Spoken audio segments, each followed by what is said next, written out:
আসসালামু আলাইকুম। আপনারা সবাই কেমন আছেন? আজকে আমি আপনাদেরকে জানাবো একটি নবজাতক খরগোশ বাচ্চার কতদিন বয়স হলে চোখ ফোটে এবং নবজাতক খরগোশ বাচ্চার যত্ন কিভাবে নিতে হয়। তার মা যদি দুধ দিতে সক্ষম না হয় বা ঠিকমতো দুধ না খাওয়ায় তাহলে তাদের কিভাবে যত্ন করতে হয় এবং খরগোশকে কিভাবে যত্ন করতে হয়। একটি মা খরগোশ যখন তার বাচ্চাকে দুধ পান করায় তখন কিন্তু মা খরগোশটির জন্য পর্যাপ্ত পরিমাণে খাবার দিতে হয়। আর এই খাবারটা তরল জাতীয় খাবার দিতে হয় বেশি পরিমাণ, যাতে করে বাচ্চাগুলো দুধ বেশি বেশি পায়। তো একটি খরগোশ যখন বাচ্চা দেয় তখন কিন্তু তার শরীরে পর্যাপ্ত পরিমাণের ঘাটতি পড়ে, আর এই ঘাটতিটি পূরণ করার জন্য তাকে কিন্তু যথেষ্ট পরিমাণ তরল এবং দানাদার খাদ্য দিতে হয়। তো আমার মা খরগোশটি প্রায় অসুস্থ হয়ে পড়েছে, যার কারণে আমার বাচ্চাগুলোকে ঠিকমতো খাবার দিচ্ছে না এবং সঠিকভাবে সে দুধ পাচ্ছে না। তার জন্য আমি তাকে হ্যান্ড ফিটিং করাচ্ছি। তো এখন আমার বাচ্চাগুলো আমি নিয়ে নিলাম, মানে আমার খরগোশের বাচ্চাগুলো নিয়ে নিয়েছি। তো এখানে আমার খরগোশের বাচ্চা হয়েছে ৬টি। তো আমি ৬টি বাচ্চাকে হাতে ধরে ধরে খাইয়েছি। তো এখন ওদের বয়স হচ্ছে ১০ দিন। তো এখন হচ্ছে আমি ওদেরকে খাওয়াবো, মানে হাতে খাওয়াবো। কারণ এখন যদি ওকে হাতে না খাওয়ানো হয় তাহলে কিন্তু ওরা মানে অসুস্থ হয়ে যাবে এবং রোগা হয়ে যাবে।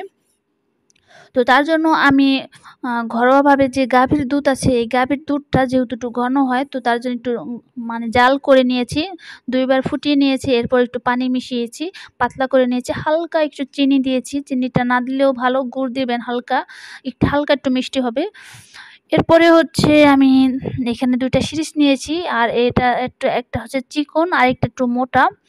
তো যেহেতু বাচ্চাগুলো খুবই ছোট, ওরা নবজাতক, তো এই ছোট বাচ্চাগুলোকে বড় সিরিঞ্জ দিয়ে খাওয়া যাবে না, কারণ ওরা তো এইভাবে আমি আমার বাচ্চাগুলোকে হাত দিয়ে খাওয়াবো। আর তার মার জন্য আমি কিছু খাবার নিয়ে আসছি। তো আমি যখন পারি ওর মার কাছে দেই আমার খরগোশের বাচ্চাগুলো, কারণ মার থেকে খাবারটা খাওয়াও শিখবে। আর আমি হালকা হালকা মানে হাতেও খাওয়াচ্ছি, যাতে করে বাচ্চাগুলো মানে পেট খালি না থাকে, মানে সে জানে বুঝতে না পারে যে তার ক্ষুধা। তো এখন আমি তার মাকে আমি এগুলো হচ্ছে ক্যালাকুশ পাতা বলা হয় আমাদের এখানে। তো এই পাতাগুলো এনে দিয়েছি। আর এই পাতাগুলো যখন আমাদের খরগোশ খাবে তখন ওর দুধের পরিমাণটা বেড়ে যাবে, আর বাচ্চাগুলো যথেষ্ট পরিমাণ কিন্তু দুধ পাবে। তো দেখতে পাচ্ছেন মা খরগোশটা কিন্তু বারবার চলে যাচ্ছে, বাচ্চাগুলোকে ঠিকমতো দুধ দিচ্ছে না। আর আমি পাশাপাশি ওকে কলা দিয়েছি, ক্যালাকুশ পাতা দিয়েছি এবং হেলেঞ্চা শাক, তারপরে কলমি শাক, যে ধরনের শাক আমার খরগোশ খেতে পছন্দ করে ওই ধরনের ঘাস, সবজি এগুলো এনে রাখি। কারণ খরগোশটা নতুনে মা হয়েছে আর তার বাচ্চাগুলো দুধের প্রয়োজন আছে, তো তার জন্য ওকে একটু বেশি পরিমাণ খাবার দিতে হবে।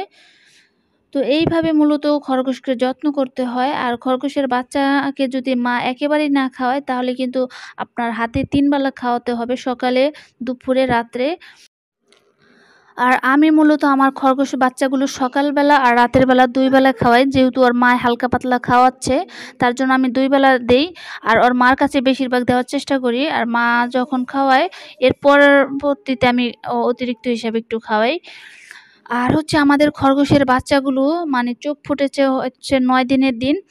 আর মূলত সব ধরনের খরগোশ ১০ থেকে ১২ দিনের মধ্যেই সব বাচ্চার চোখ ফুটে যায়। তো ৯ দিনের থেকে হয়তো ফোটা শুরু করবে। তো আর খরগোশের বাচ্চা মূলত ১৫ দিন বা ২০ দিনের মধ্যে ঘাস হালকা ধরে, ২-১ টা পাতা, কচি পাতা খায়। এরপরে বাচ্চাগুলোকে আপনারা আরকি ১ থেকে ১.৫ মাস পর্যন্ত মায়ের বুকের দুধ খাওয়াবেন, তাহলে বাচ্চাগুলো গ্রোথটা বেশি ভালো থাকবে। তো ২ মাস বা ১.৫ মাস হলে কিন্তু এর বিক্রির উপযোগ্য হয়ে যায়, কারণ তারা একদম মোটামুটি ঘাস ধরে যায়। তো আমার এই খরগোশের বাচ্চা দেখি চোখ ফোটে নাই, তাও দেখি এইভাবে শুকে হঠাৎ করে একটা ঘাস পেয়েছে, ওইটা খাওয়া শুরু করে দিয়েছে। মানে এত ছোট বাচ্চা তাও চেষ্টা করেছিল। তো এইভাবে মূলত খরগোশের বাচ্চাকে যত্ন করতে হয় এবং মা খরগোশকে এভাবে খাওয়াতে হয়। তো আমি কিন্তু আমার এই মা খরগোশটাকেও যথেষ্ট পরিমাণ যত্ন করার চেষ্টা করি, কারণ ওই যদি সুস্থ থাকে তাহলে বাচ্চাগুলোকে পালতে পারবে খুব সহজেই। আর নবজাতক এই খরগোশের বাচ্চাগুলো কিন্তু দিনের মধ্যে বেশিরভাগ সময় ঘুমিয়ে কাটিয়ে দেয়। তারা সারাক্ষণ ঘুমিয়ে থাকে। আমার যখন ক্ষুধা লাগে তখন একটু ক্যাঁকু শব্দ করে এবং প্রস্রাব করে। এরপরে হচ্ছে মা খরগোশটা কিন্তু ও যথেষ্ট পরিমাণ খাবার খেতে চায় না, ওই মানে মুখ সরিয়ে নিয়ে চলে যায়, এটা একটু শুকে ওটা শুকে, মানে ওর ভিতরে যদি অসুস্থতা থাকে। তো আমি বারবার কি করি, ওর একটু চেষ্টা করি সব ধরনের খাবার দেওয়ার জন্য। তো এখন একটা কলা দিয়েছি ওকে খাওয়ার জন্য, তো ও ঠিক মতো খাচ্ছে না। আমি যখন ধরে বসি তখন একটু খায়, আর যখন রেখে চলে যাই তখন আর খায় না। তো যেহেতু ওর ভিতরের শরীরটা বেশি একটা সুবিধার না, অসুস্থ, তো তার জন্য হয়তো এরকম করে। তো তার জন্য আমি একটু ধরে বসে আছি। আর খরগোশ যখন, বাবা খরগোশটাকে কিন্তু সবসময় ছাড়া রাখা যাবে না। সবসময় ছেড়ে রাখলে মা খরগোশটার সাথে ক্রসিং করার চেষ্টা করবে, এতে করে মা খরগোশটা আবারও নতুন করে গর্ভধারণ করবে, এতে করে মার ঝুঁকি বেড়ে যায়। তো তার জন্য মানে আমাদের বাবা খরগোশটাকে কিন্তু আটকিয়ে রাখতে হবে। যখন খরগোশের বাচ্চাগুলোর 2 মাস বা 1.5 মাস হয়ে যাবে, আপনি তখন চাইলে ওকে নতুন করে গর্ভধারণ করাতে পারেন। আর বাবা খরগোশটা কিন্তু সবসময় ছাড়া থাকলে চাইবেই ক্রসিং করার জন্য। আর এতে কিন্তু মার ঝুঁকি পড়ে যায়। তো আপনারা এদিকে একটু সতর্ক থাকবেন। আমি কিন্তু প্রথমত ভুল করে ফেলছি, হঠাৎ করে মানে ছেলে খরগোশটাকে ছেড়ে দিয়েছি।